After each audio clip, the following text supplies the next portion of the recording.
Hello friends, मैं हूं सीमा अग्रवाल और आज है 30 डेज़ ओमेड डाइट चैलेंज का डे 20।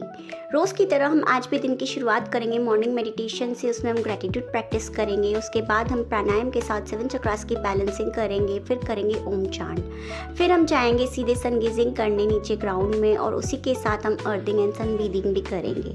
उसके बाद हमने किया स्ट्रक्चर वाटर से कॉपर प्लेट और मोरिंगा सीड्स रिमूव और उसके साथ मैंने बनाया अल्कलाइन वाटर। और आफ्टरनून में मैंने खाया लंच। उसमें मैंने आज बनाई आलू की चाट और वो थी एक स्पेशल रेसिपी जो मैं आने वाले वीडियोस में आपसे शेयर करूँगी। सो ये था आज के दिन का पूरा रूटीन। फिर मैंने डे को एंड किया मेडिटेशन करके और इसी तरह डे मेरा आज फिनिश हुआ।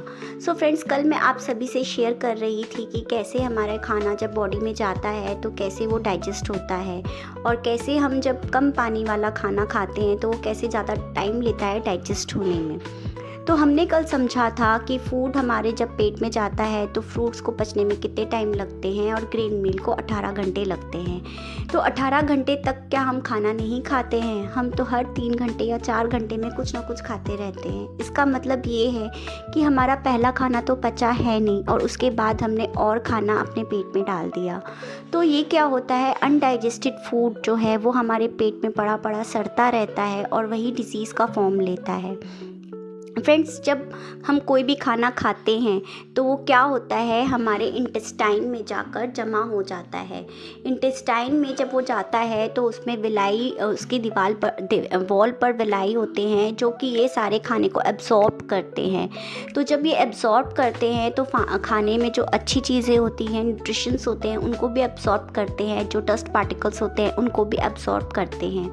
तो ये सारा जो एब्जॉर्ब करके ये ट्रांसपोर्ट करते हैं ब्लड में। ब्लड का रोल होता है कि हम वो जो फूड के थ्रू जो ग्लूकोज मिला है उसको ट्रांसमिट करना पूरे सेल्स में बॉडी के, फिर ऑक्सीजन को कैरी करना और फिर जो मेटाबॉलिक वेस्ट है उसको ट्रांसमिट करना हमारे लंग्स में, किडनी में एंड स्किन में। तो ये हमारे ब्लड का काम होता है और ब्लड क्या करता है, मेटाबॉलिक वेस्ट लेके हमारे पूरी बॉडी में वो ट्रांसमिट करता है। बट जब उसमें बहुत ज़्यादा वेस्ट हो जाता है, बहुत ज़्यादा टॉक्सिन्स होते हैं तो वो क्या करता है, बहुत हेवी हो जाता है और वो उसको कैरी कर के जब एक्सक्रीटरी ऑर्गन के थ्रू भी जब बाहर नहीं जाता है तो वो कहीं ना कहीं बॉडी में उसको डिपॉजिट करते जाता है। अब वो जिस ऑर्गन में जाके उसको डिपॉजिट करता है वहाँ डिजीज़ बनती है।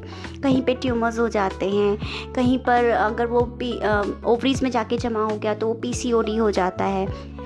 अगर वो आपका गॉल ब्लैडर में जाके स्टोन के फॉर्म में जमा हो गया तो वहाँ पर आपके स्टोन हो जाएगा। किडनी में जमा हो गया तो वहाँ पे किडनी में स्टोन्स हो जाते हैं। इसी तरह बॉडी में वो जिस भी एरिया में अगर वो आपके आर्टरीज में जाके जमा होता है, खून भारी हो जाता है तो उससे क्या होता है, हार्ट डिजीज़ होती है। अगर कोलेस्ट्रॉल की इश्यूज़ होती है, हाइपरटेंशन की प्रॉब्लम होती है, तो जितनी भी डिजीज़ होती हैं ये मैक्सिमम टॉक्सिन्स की वजह से होती है। जो हमारे बॉडी में अपचा खाना जो बचा हुआ रहता है, सड़ा हुआ रहता है, वो डिज़ीज़ का रूप लेता है और वही हमारी बॉडी में प्रॉब्लम क्रिएट करता है।